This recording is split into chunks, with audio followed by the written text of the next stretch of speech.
Boa noite a todos. Vamos então dar continuação aos nossos estudos do livro Obreiros da Vida Eterna, de André Luiz. E nós estamos no capítulo 12, intitulado Excursão de Adestramento. Mas antes da gente começar, vamos fazer a nossa prece habitual de abertura. Então, eu convido a todos que quiserem fechar os olhos, para que possamos elevar os nossos pensamentos a Deus, nosso Pai, e a Jesus, nosso querido Mestre, agradecendo mais uma vez pela oportunidade de nos reunirmos nessa plataforma, para juntos podermos aprender um pouco mais, podermos refletir sobre esses ensinamentos que nosso querido irmão André Luiz nos deixou, e juntos podendo aprender cada vez mais, pedindo aos nossos mentores, benfeitores deste grupo, que nos auxiliem no entendimento dessas lições que nos é deixado, nos intuindo no bom entendimento, e que possamos todos participar, auxiliando uns aos outros neste estudo dessa noite. E assim pedimos a permissão para abrirmos mais este estudo, e que assim seja, Senhor. Assim seja. Isso. E a gente está no capítulo 12, que é intitulado Excursão de Adestramento. A gente vai continuar esse capítulo, mas eu vou ler aqui um resuminho do capítulo, só para a gente tentar relembrar aqui o que a gente, até onde que a gente fez. Então, neste capítulo, André Luiz e companheiros são sediados no lar de Adelaide, no plano terreno, recolhem espíritos que serão por eles auxiliados e conduzidos à casa transitória para breve palestra elucidativa quanto à breve desencarnação deles. E a gente parou aqui, deixa eu fazer o share do livro. Então tá, vamos continuar. Do resumo que você falou, os 5 vão em desdobramento para casa de alguma outra trabalhadora receber instruções, não é isso que você leu do resumo? Isso, eles vão numa breve palestra, quanto a breve... A casa transitória. Isso. Tá bem. Tá bom? Os 5 são Dimas, Fábio, Carlindo, Albina e Cavalcante. São as 5 pessoas, 5 encarnados que eles estão indo assistir. E a casa da Adelaide, que é onde está se passando esse capítulo, ela é uma médium perseverante e responsável pelo amparo a crianças órfãs. Não, é a Adelaide, é médium perseverante, responsável pelo amparo a crianças órfãs e está prestes a desencarnar também. Eu sei que está aqui, olha, a Albina, por exemplo, diz enferma, ela é dedicada à formação cristã de jovens, está prestes à desencarnação, contudo, ela vai ser contemplada uma prorrogação de mais alguns meses na Terra. Depois tinha o Dimas, que também está enfermo, ele é colaborador dos trabalhos de assistência da equipe de André Luiz. Aí tem o Fábio, também enfermo, colaborador dos trabalhos assistenciais também. Depois Carlindo é filho mais velho de Fábio, que está prestes à desencarnação. E Cavalcante, que está enfermo, uma pessoa caridosa, está prestes a desencarnar também. Ok? Então, vamos lá. Acho que o Leandro levantou a mão. Leandro, quer falar alguma coisa antes da gente começar? Sim, só para dizer, clarificar, Carlindo não vai desencarnar, ele é filho de Fábio. Ok? Carlindo tem uma conversa com o Fábio, e Fábio dá explicações para ele a respeito do desencarne, da continuação da vida depois da morte, entendeu? Então, Carlindo é... é o Fábio que está prestes a desencarnar. Fábio está prestes a desencarnar. Carlindo é criança.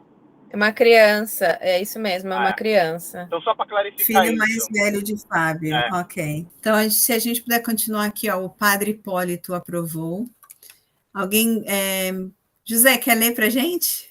Sim, consigo. É ali a partir do Padre Hipólito. Quer voltar um capítulo, um parágrafo antes? Podemos voltar, então Isso, o parágrafo grande, né? Volta aqui, ó. Aqui, ó. Põe aqui no Irene, ó. Aqui. Irene sorriu, fez ligeiro intervalo e continuou. Não desejamos menosprezar os serviços admiráveis dos aprendizes do Evangelho nos variados campos religiosos. Eu fiz esse curso. Todos são respeitáveis, se levados a efeito pelo devotamento do coração. Desejamos apenas destacar os valores iluminativos. Nos primórdios da obra cristã, não faltavam prestigiosas providências da política imperial de Roma, a fim de que os famintos e esfarrapados recebessem trigo e agasalho, e até mesmo os preceptores seletos, filiados a famosos centros culturais de gregos e egípcios. Porém, no intuito de incentivar a obra de legítima iluminação do Espírito, Simão Pedro e os companheiros de apostolado obrigaram-se a longo programa de socorro aos infortunados de toda a sorte. Nem todos os seguidores do Evangelho procediam das altas camadas sociais do judaísmo, como Gamaliel, o venerando rabino, cujo intelecto desenvolvido encontrou o mestre. Acho que o Gamaliel era mestre do Paulo de Tarso. A maioria dos necessitados entraria em contato com Jesus através da sopa humilde ou do teto acolhedor. Lavando leprosos, tratando loucos, assistindo órfãos e velhinhos desamparados, os continuadores do Cristo davam trabalho a si próprios, dedicavam-se aos infelizes, esclarecendo-lhes a mente e ofereciam lições de substancial interesse aos leigos da fé viva. Como não ignoro, estamos fazendo no Espiritismo evangélico a recapitulação do cristianismo. O padre Hipólito aprovou, benévolo. Sim, inegavelmente. Precisamos estimular a formação de serviços que libertem o raciocínio para voos mais altos. Amém.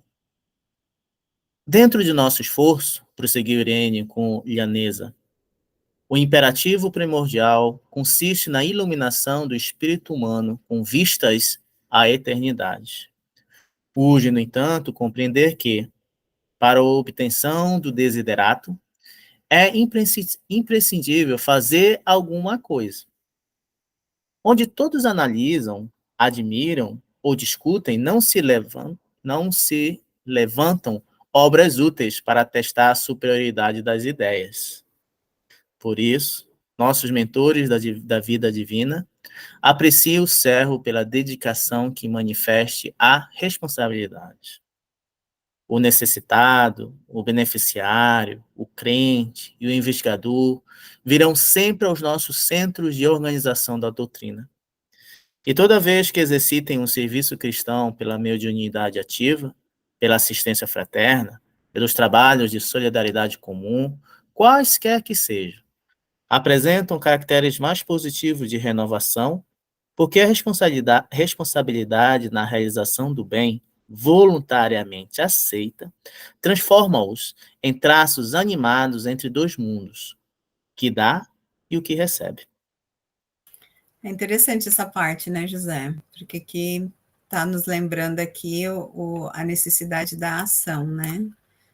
Eu achei legal quando ele fala aqui, ó, que a gente... o primordial consiste na iluminação do espírito com vistas à eternidade. Hoje, no entanto, compreender que para obtenção, para conseguir isso, tem de se fazer alguma coisa, né?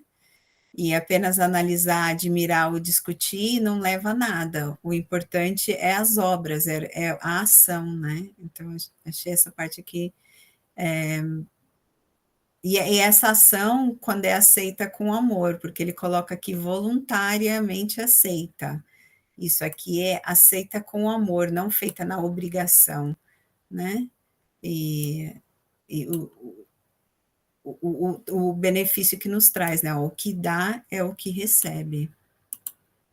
Não sei se alguém quer falar alguma coisa nesse aspecto, antes da gente continuar, mas achei, assim, uma lição boa, assim, para a gente não deixar passar.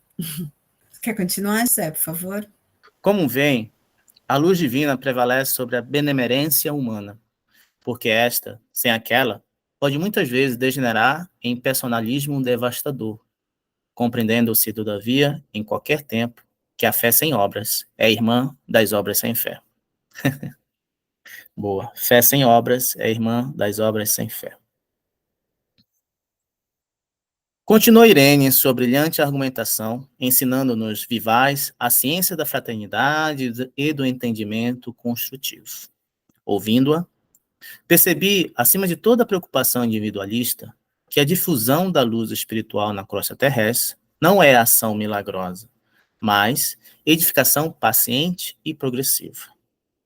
As casas de benemerência social, sobre as águas pesadas do pensamento humano, funcionam como grandes navios de abastecimento à coletividade faminta de luz e necessitada de princípios renovadores. Ah, legal, gostei dessa passagem aqui. Passei a ver o estômago dos pequeninos em plano secundário, porque era a claridade positiva do Evangelho que inundava agora a minha alma, convidando-me à contemplação feliz do futuro maior.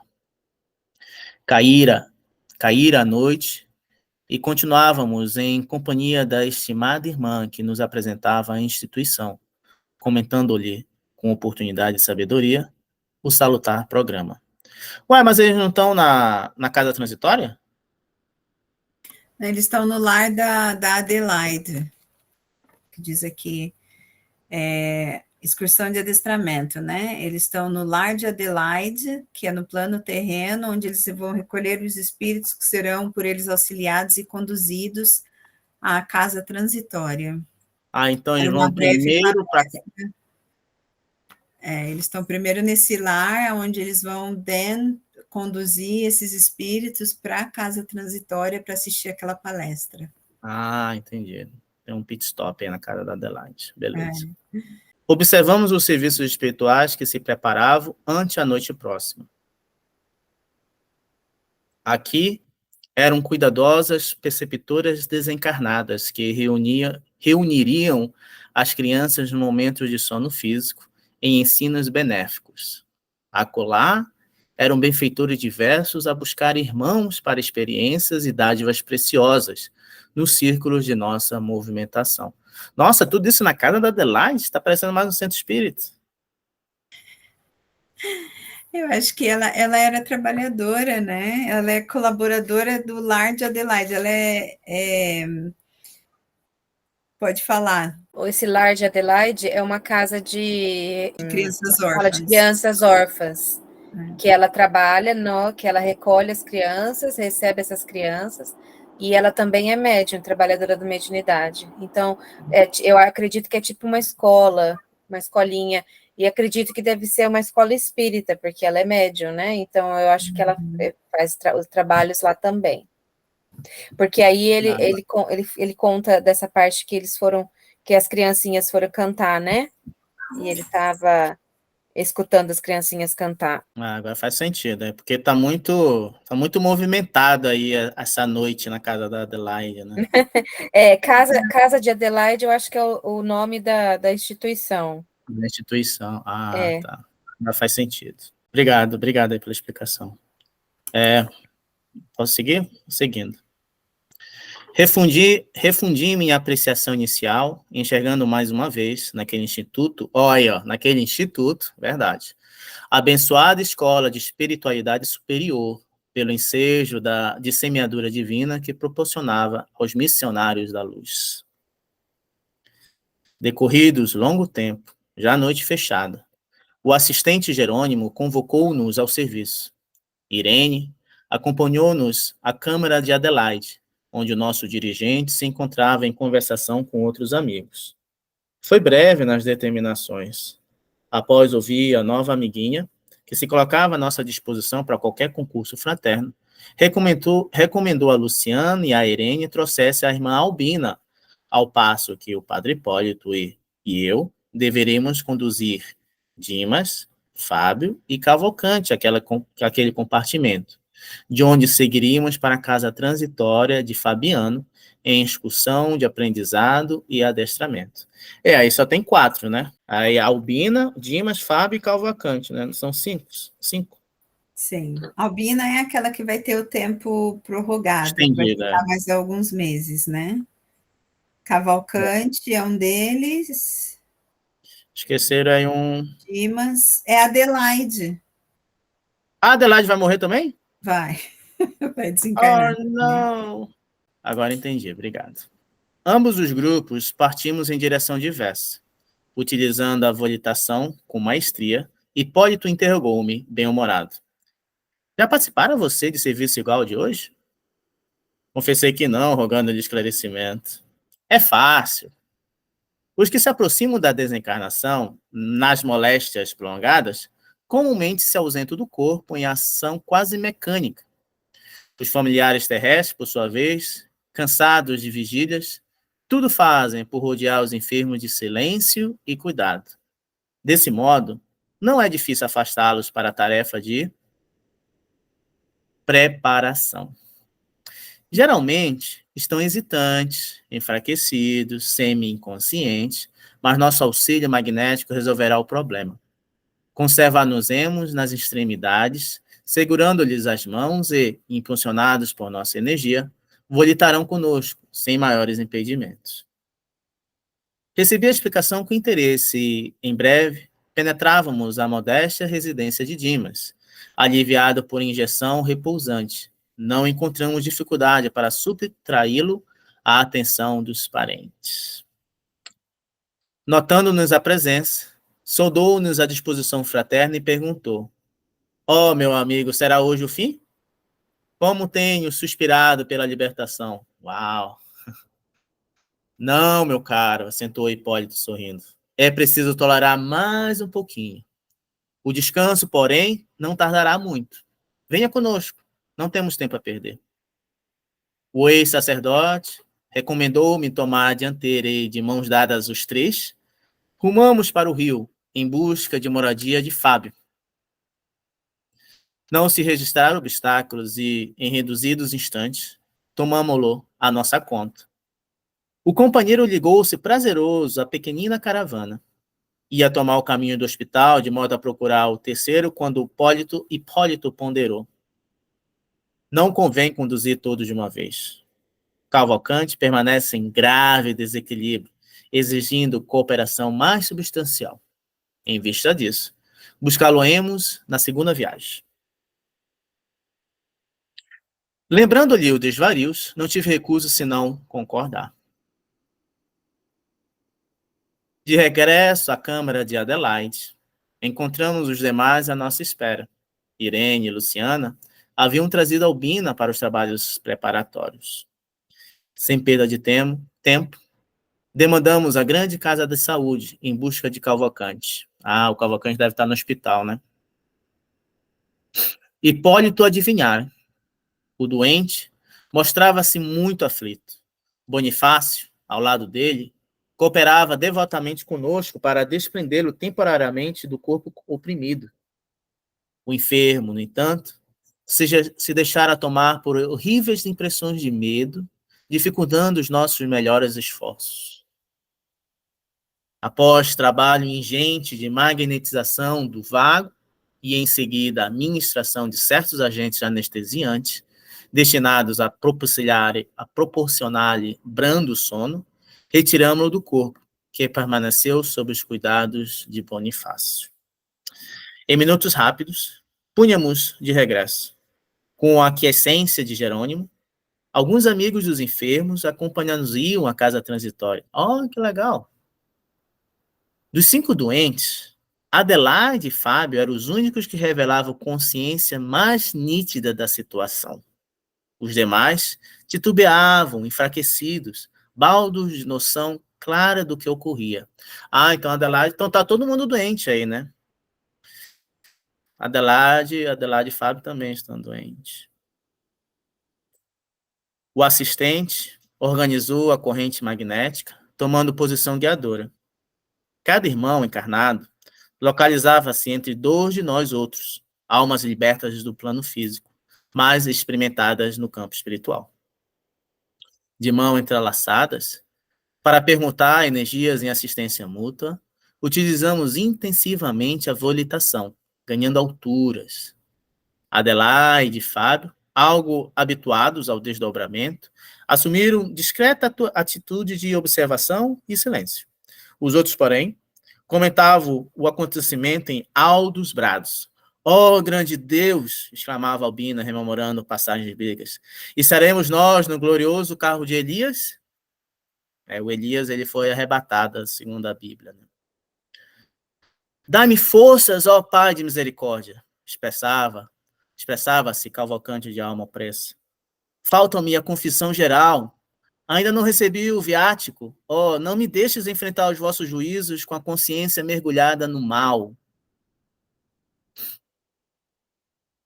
Suas rogativas sensibilizavam-nos os corações. Dimas, por sua vez, balbuciava exclamações ininteligíveis, entre assombrado e inquieto. Atravessada a região estratosférica, a ionosfera surgia-nos à vista, apresentando enorme diferença por causa do afluxo intenso de raios cósmicos em combinação com as emanações lunares. Espantado, Timas perguntou em voz alta: que rio é esse? Ah, tenho medo. Não posso atravessá-lo, não posso.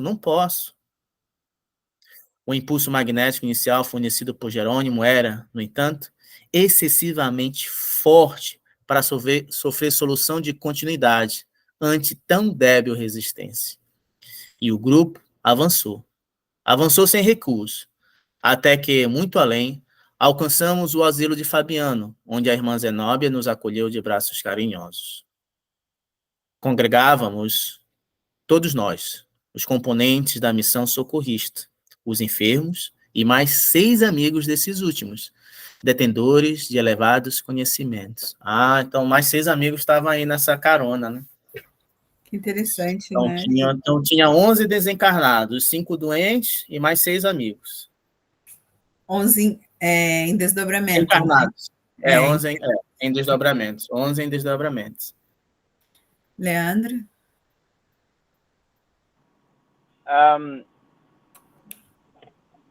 Bom, dos 11, 5 estão encarnados ainda, né? Como a gente falou. Os outros 6... 11, então, não eram os 6 amigos encarnados também? Eu entendi que eles estavam se desdobrando. Eu não sei se ficou claro que os outros 6 estavam encarnados ou se eram amigos espirituais que estavam lá também.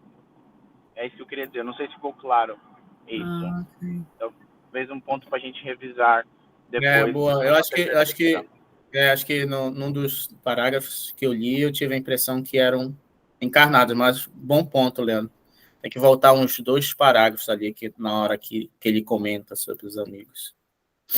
Vamos ver se ele fala mais alguma coisa dos amigos.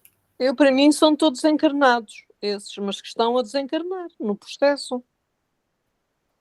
Acho 5 estão no processo, os outros 6, eles não estão no processo.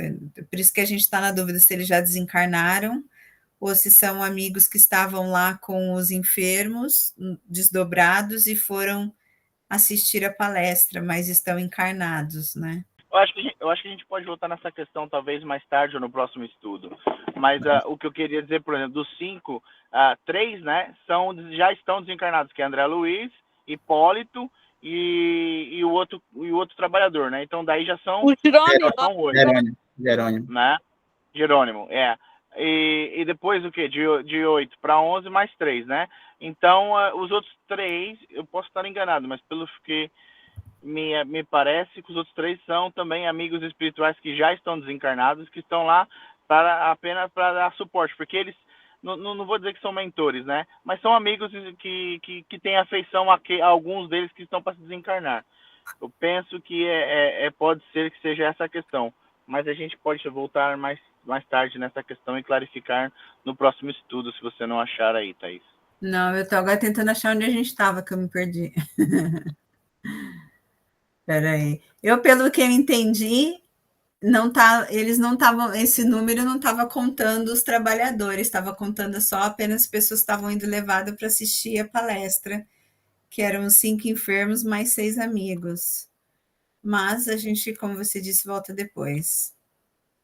Vamos ver aqui também, pode ser que ele desenvolva mais e a gente consiga entender também melhor. José, quer continuar por aqui? Sim, sim. Em seguida, o prestimoso Jerônimo tomou a palavra e dirigiu-se a eles, comentando. Dirigindo a quem? Aos 5, né? Amigos, o concurso dessa noite não se destina à cura do corpo grosseiro, posto agora à distância pelas necessidades do momento. Tentamos revigorar-vos o organismo espiritual, preparando-vos o desligamento definitivo, sem alarmes de dor alucinatória. Devo confessar-vos que, retomando o vaso físico, experimentareis natural piora de vossas sensações, agravando-se-vos a tortura, porque os remédios para a alma na presente situação intensificam os males da carne. Uau! Certificai-vos, portanto, de que as providências desta hora constituem ajuda efetiva à libertação. De retorno ao antigo ninho doméstico, encerrada esta primeira excursão de adestramento, encontrareis mais tristeza no terreno da crosta, mais angústia nas células físicas, mais inquietude no coração, porque a vossa mente, no processo das recordações instintivas, terá fixado, com maior ou menor intensidade, o contentamento sublime deste instante. Preparai-vos, pois, para vir até nós, solucionai os derradeiros problemas terrestres e confiai na proteção divina. Nossa, gelou o estômago aqui. Isto aqui é uma lição, não é? Para nós. Logo após, verificou-se breve intervalo durante o qual permaneceríamos à vontade. O assistente fora rápido nas explicações, esclarecendo-nos que condensava os assuntos em curtas sentenças, atendendo à incapacidade mental dos beneficiários, impotentes ainda para penetrar o sentido das longas dissertações. Com efeito, os companheiros recebiam parcialmente o alentador aviso. Eram atingidos pelo socorro magnético positivo, mas as ideias que faziam do acontecimento eram muito diversas entre si. Cavalcante, com a expressão ingênua do menino, chamou-me, em particular, indagando se estávamos no paraíso. Sentia-se aliviado, feliz. Alegria enorme banhava-lhe o coração e, contente, reconfortado, acentuava. Não será que o céu? Não consegui fazer-lhe sentir o contrário. Albina lembrava cenas bíblicas em suas interpretações literárias do texto sagrado. Depois de observar o nevoeiro exterior, circunspecta, perguntou a Luciana se aquela era a casa do Senhor, mencionada no capítulo 8º do primeiro livro dos Reis, em vista da nuvem de matéria densa que cercava a paisagem. Dentre os espiritistas, Adelaide e Fábio entregavam-se à reserva feliz da oração. Mas Dimas, embriagado de felicidade pelo provisório alívio, abeirou-se, curioso, do padre Hipólito e inquiriu se a zona representava alguma dependência ventuosa de Marte. O ex-sacerdote expulsou largo sorriso e respondeu complacente. Não, meu amigo, isso aqui ainda é a Terra mesmo. Estamos muito longe dos outros planetas. Uai, mas que pergunta... nada a ver, né? Aqui é Marte? É que os 3 eram espíritas, são espíritas, né? E como o Dimas estava muito confuso, comparando com os outros 2 que já estavam com uma consciência mais clara ali na hora, ele achou que ele já estava em outros planetas, sabe? Mas é por causa do estado mental dele, ele ainda estava muito confuso. Ah, tá. Eu achava que era só a Adelaide e o Fábio que eram espíritas. Não, os 3 eram, só que a Adelaide e o Fábio, eles estão com uma consciência mais lúcida, o Dimas está muito confuso. Ah, entendi. Mas é interessante ver como é que no mesmo lugar, o mesmo cenário, a mesma palestra, os 5 estão vendo de maneira diferente, né? De acordo com o estado que eles se encontram. Leandro? Sim, é interessante isso, porque, como nós sabemos nas nossas reuniões mediúnicas, foi aquilo que você falou. Cada um percebe, né, a sua realidade, o que está ali acontecendo, de acordo com o mundo interior. Né? Tanto é que muitos evangélicos, por exemplo, né, que quando desencarnam, continuam, né, os seus espíritos continuam deitados dentro do caixão, porque o que eles esperam é que eles vão dormir, né, depois do desencarne, depois, e esperar pelo julgamento final. Então, já algumas vezes nós nos deparamos com esses espíritos que nos foram trazidos na reunião mediúnica, né, para que nós pudéssemos trazer de volta a eles a realidade, né, realmente do que estava acontecendo com eles, né, de que a vida continua. E esses irmãos é a mesma coisa. E achei muito interessante ver as citações de Albina, porque Albina é evangélica, como já foi falado no capítulo anterior, né? Então, tudo que as referências dela são do que? São da Bíblia, é deste ponto de vista, né? Então, é engraçado como a mesma experiência é vista de maneiras completamente diferentes, né? De acordo com o ensinamento e o conhecimento de cada um. Quer continuar, José, por favor? Obrigado, Leandro. Trocamos inteligente olhar que traduzia bom humor. Antes de nossas considerações, talvez desnecessárias, Jerônimo interveio acrescentando: o plano impressivo da mente grava as imagens dos preconceitos e dogmas religiosos com singular consistência. A transformação compulsória pelo decesso reintegrará a criatura no patrimônio de suas faculdades superiores. O trabalho, porém, não pode ser brusco, sob pena de ocasionar desastres emocionais de graves consequências. Urge considerar a necessidade da medida, isto é, da gradação. E fitando-os mais agudamente, prosseguiu. Há, contudo, observação valiosa a destacar. Como vemos, não é a rotulagem externa que socorre o crente nas supremas horas evolutivas. É justamente a sementeira do esforço próprio no serviço da sabedoria e do amor que frutifica no instante oportuno, através de providências intercessórias ou de compensações espontâneas da lei, que manda entregar as respostas do céu a cada um por suas obras. Todo lugar do universo, portanto, pode ser convertido em santuário de luz eterna, desde que a execução dos divinos desígnios seja a alegria de nossa própria vontade. Oh, glória a Deus.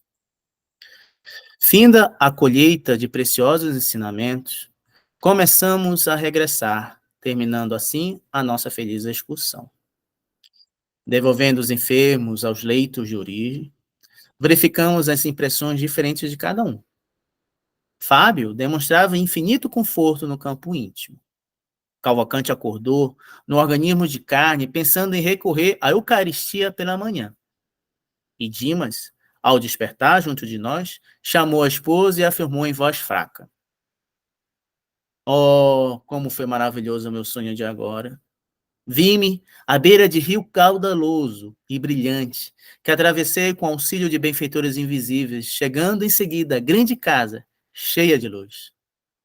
Pousou a desencarnada mão na testa úmida e exclamou.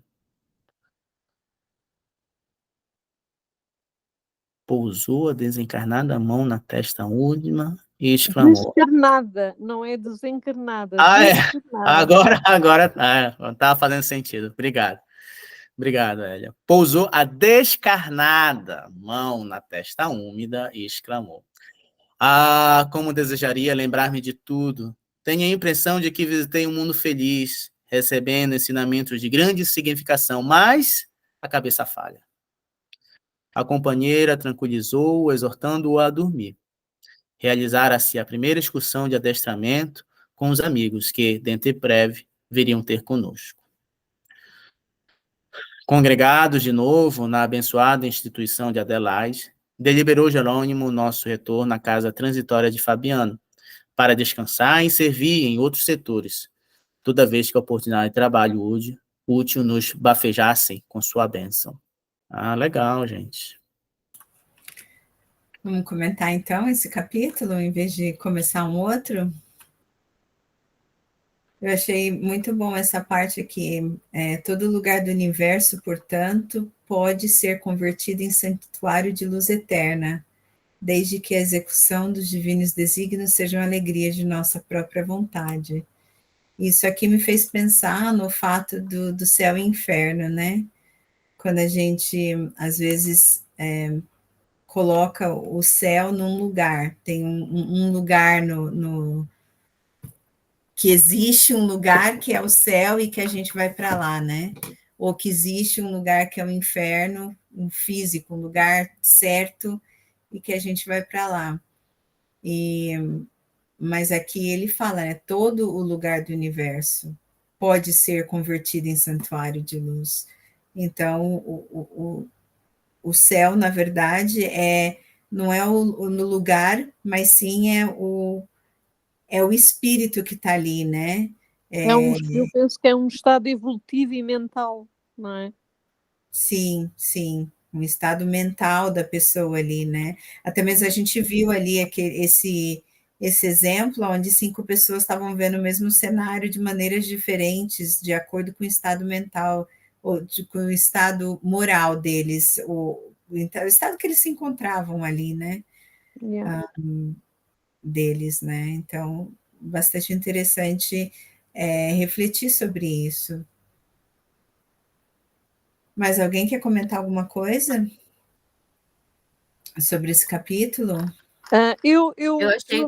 Eu não quero comentar no sentido de... Eu só gostava de... Quer dizer, aquilo que me ocorreu foi perceber, eu sei disso em teoria, mas perceber na prática o que implica a desencarnação, não é? Quer dizer, o trabalho, na verdade, que os espíritos auxiliadores também têm, não é? E a responsabilidade Eu não pensei que isso fosse assim um trabalho, quer dizer, já lemos isso também, não é? Já estudámos isso, mas é incrível pensar nisso também, nesse trabalho de grupo, porque na verdade é um time, não é? Portanto, eu estou a desencarnar e há um time de pessoas, tanto na Terra, que me apoia. Quer dizer, só se eu morresse sozinha, não é? Mas normalmente não, é no hospital, é com a família, é por aí fora, não é? Portanto, há ali pessoas que apoiam. E depois também, na outra dimensão, há todo um esquema montado de apoio, não é? Eu acho assim, muito interessante isso e acho difícil conceber isso à luz dos 5 sentidos, não é? De uma pessoa encarnada. Compreender que há energias, há espíritos, não é? À nossa semelhança, mais iluminados, menos iluminados, amigos também, que estão por ali a colaborar portanto, a ajudar-nos, não é? E muitas vezes é complicado esse desligamento e requer o seu tempo também, não é? Requer a disposição certa, tanto para eles receberem, como para nós cá em baixo desligarmos, não é? Acho assim um mecanismo assim, vibratório, magnético, extraordinário, acho mesmo assim, acho que é assim uma coisa de ficção, não é? Assim, uma pessoa visualizar isso. Já vimos assim algumas coisas no cinema, não é? Nos filmes, isso tudo, mas é sempre assim um mistério extraordinário, não é? E já passamos por várias vezes. Exatamente. Ariane, queria falar alguma coisa? Sim, eu vou falar. Duas coisas. A primeira é sobre essa maneira que a gente está lendo nesse capítulo sobre a desencarnação dessas pessoas, a gente já leu em vários outros livros, e já assistiu em filmes, algumas coisas de pessoas que desencarnam e acordam já no plano espiritual. E esse capítulo eu achei interessante porque são pessoas que são, que a preparação do desencarne dessas pessoas. Então, eu não sei se isso acontece com todas, vamos dizer assim, todas as pessoas, porque muitas desencarnam talvez por, sei lá, acidente, alguma coisa assim, não sei se existe esse tipo de preparação antes, como aconteceu, ou se é esses daí que já estavam programados, porque eram trabalhadores que já foram, esses 5 aí que já foram, que encarnaram talvez de uma maneira que já sabiam que iriam desencarnar dessas maneiras. Só falar uma coisa antes de você ir para a próxima, senão eu esqueço. Nesse livro, no começo do livro, ele fala que todos nós somos auxiliados no nosso desencarne. Sim, eu sei, eu lembro, por isso que eu falei, nós sabemos que ninguém, quando a Elia falou assim, né, morre sozinho, a gente sabe que todos nós, como já foi explicado, todos temos o auxílio do plano espiritual. Inclusive, eu até assisti isso numa palestra, eu não lembro agora quem que foi, se foi o Divaldo ou se foi o Haroldo que falou, que existe o auxílio do plano espiritual para todo e qualquer desencarne, mesmo se for só para o desligamento momentâneo, mesmo se depois a pessoa... Não, mas eu acho que ele fala no livro que todos passam pela preparação para o desencarne. Sim, mas eu acredito que não são todos que passam pela preparação, porque e aqueles que são... Mas mesmo esses que têm o desencarne, que a gente chama que é um desencarne... eu digo desencarne, assim, vamos supor, traumático, ou por, vamos dizer assim, homicídio, alguma coisa assim. Elas não são preparadas para o desencarne, porque elas não estavam na programação desencarnar. Não? Sim, eu já li num sítio qualquer, ou já ouvi, que depende muito, aliás, a passagem, a transição do tipo de morte, acho que foi numa palestra do Divaldo, do tipo de morte. Sim, acho que foi, eu assisti mesmo a palestra dele. E em como morrem, não é? Se é de acidente, há um tipo de apoio, exato. Se é homicídio, pois, exato. Ninguém nasce para ser... ninguém nasce, homicida, vamos dizer assim, ninguém nasce para errar, né? Então... Não, mas como eles são acompanhados pelo plano espiritual durante a reencarnação, não porque ele já veio com aquela sina de que vai morrer sendo assassinado ou de que vai morrer no acidente, mas o plano espiritual tem ali está acompanhando o que está acontecendo, então acho que também Sim, mas eu acredito que em muitas situações, como homicídio, ou assim, como diz, suicídio, são situações que não houve preparação para a pessoa desencarnar. Pelo contrário, eu acho que o time devia ter outras o time talvez tentando ajudar para essa pessoa não cometer o suicídio, ou enfim. Mas eu achei interessante todo esse processo que está acontecendo aí, da preparação para o desencarne, porque muitas coisas me veem na cabeça com relação à minha profissão de enfermagem, eu não sei se vocês já escutaram, cada país tem uma maneira de falar, que é essa melhora que a pessoa tem antes de morrer. Eu não sei se vocês já escutaram isso. Acho que no Brasil se chama melhora da morte. Na Itália também eles falam sobre isso, a melhora da morte. Aqui eles usam um termo que eu não lembro exatamente como é que chama, que é essa... logo que a pessoa está para desencarnar, ou alguns dias antes do desencarne, a pessoa tem uma melhora. E muitas vezes é o próprio plano espiritual que faz essa melhora para a família dar uma relaxada ao redor porque às vezes eles estão muito em cima, e muito desespero, ou muita oração, pedindo para a pessoa ficar, e já está no plano dela desencarnar, que às vezes até o plano espiritual tem que trabalhar para dar essa melhorada, para a família dar uma relaxada, para eles respirarem um pouco, para o plano espiritual continuar o trabalho que já estava ali programado. Interessante isso, né? Interessante. E eu pensei nisso, porque às vezes acontece muito disso quando a gente está trabalhando com pacientes que estão para falecer, e deles terem essa melhora um pouco antes deles morrerem. E também acontece muito dos pacientes verem, às vezes, pessoas ali, ou entes queridos, falar, minha mãe tá aqui. Ou eu lembro até da avó do Andy, quando ela estava já assim no hospice, e a gente foi ver ela, e ela estava falando da irmã dela que estava lá. E Sim. Todo mundo que estava ali, que ninguém acredita em nada, eles, né, depois comentaram, ai, coitada, ela tá alucinando. E eu olhei para eles e falei, vocês que pensam? Assim, todo mundo achou que eu era louca, né? Mas enfim, era isso que eu queria falar, era sobre isso que me veio na cabeça quando estava falando, porque eu acredito que às vezes não e nesse caso foram esses amigos que levaram, mas quantas outras vezes não são realmente seus próprios mentores ou amigos ou parentes ou pessoas queridas que te querem bem e vão te ajudar nesse processo de desencarne, né? Sim, isso eu tenho a certeza, porque já não são nem 1, nem 2, nem 3 paliativo, porque eu faço palliative care no meu trabalho, e muitas vezes estou com as clientes, muitas vezes, quer dizer, aconteceu-me 3 vezes nestes anos de trabalho, não é? Em que estou sozinha com a pessoa, não é? Portanto, a morrer, não é? Basicamente.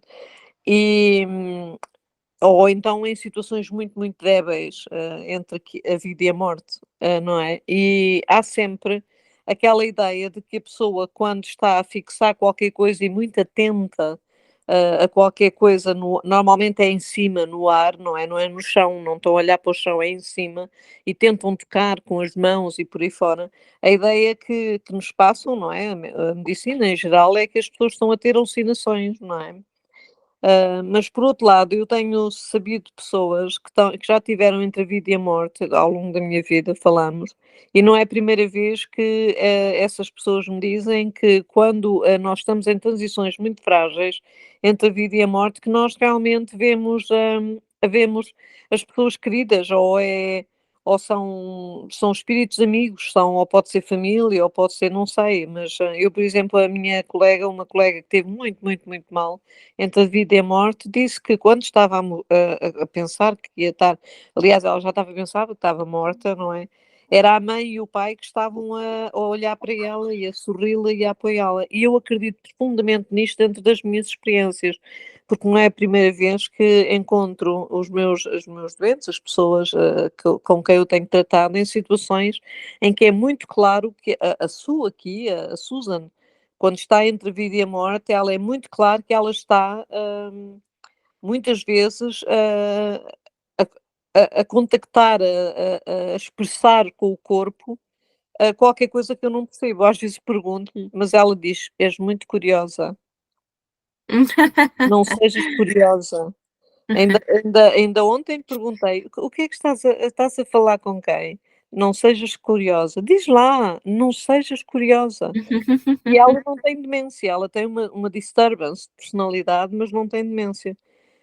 Eu acho isso fascinante, aliás, é fascinante. E já não é a primeira vez que sinto que sim, que há ali uma relação nas últimas horas da vida com uma estrutura espiritual que a mim não me diz nada, não é? Eu não consigo ver, não consigo sentir, mas a pessoa está envolvida, percebes? E eu conheço muito bem a Susan e sei perfeitamente quando é que ela está a alucinar de falta provavelmente de oxigenação do cérebro ou com alguma infecção, e quando está a relacionar-se com algum suporte espiritual para ela. E esta senhora tem sido uma escola nesse sentido, porque ela está a momentos em que vai completamente abaixo, tipo, nós falamos à família, olha, isto estamos mesmo à espera que passe, com just in case meds e não sei o quê, e ela depois veio acima. Tem sido assim uma experiência interessante nesse sentido. Perfeito, gente. Vamos ficando por aqui então. Já vai dar 9 horas, mais um estudo muito bom. Alguém gostaria de fazer a prece para a gente encerrar então hoje? E aí na semana que vem continuamos no capítulo 13. E depois já não nos lembramos bem onde é que ficamos. Eu posso fazer a prece se ninguém se mandar à frente. Por favor, Hélia. Obrigada. Então, amigos, uma vez mais, tentemos elevar os nossos corações ainda um bocadinho mais, a nossa mente, aos bons espíritos, ao nosso Mestre Jesus, ao nosso Senhor, para que possamos alargar mais e mais e mais as nossas boas vibrações, para que possamos emitir cada vez mais compaixão, mais amor, mais uma energia saudável, boa,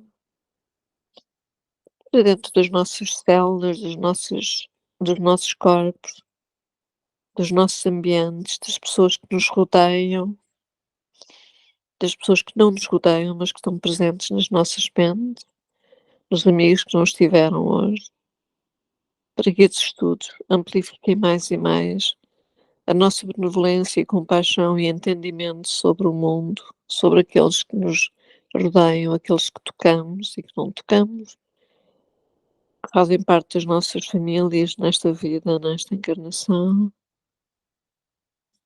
fazem parte dos nossos locais de trabalho, para que todos eles sejam abençoados com a nossa alegria de viver, com o nosso amor quieto, mas forte e persistente e contínuo, para que esses sentimentos se perpetuem sempre e mais longe, cada vez mais longe, que se expandam no planeta, nas nossas águas, nas nossas comidas, nas nossas casas, que no nosso planeta maravilhoso, que seja cuidado, seja tratado com dignidade, que a transição do planeta se dê sem grandes sofrimentos, que as pessoas que neste momento estão a sofrer de intensos, extremos sofrimentos, com fome, com frio, com medo, para que as mentes dos nossos líderes, dos nossos governantes possam acalmar, que as mentes estejam nos seus corações, que vibrem e pensem nas famílias e que esse sentimento se expande para todos aqueles que habitam o nosso planeta e que estão dependentes, em certos casos, em muitos casos, dele, e que nesta amálgama da nossa vida de encarnados possamos emitir boas vibrações para os mundos vibracionais dos nossos irmãos desencarnados, para que possamos brilhar com a nossa luz maravilhosa rumo ao divino, a Nosso Senhor, ao coração de Jesus e de Nosso Senhor, e que essa transmutação seja leve, seja amorosa, cheia de luz, de carinho e de ajuda entre os nossos mundos encarnados e os desencarnados, e que possamos navegar calmamente nos nossos dias de hoje, nos nossos trabalhos, sempre com o coração e a mente projetados no melhor que possamos fazer durante os nossos dias, no sentido de servir a Deus Nosso Senhor. Amém. Muita gratidão. Amém. Amém. Obrigada.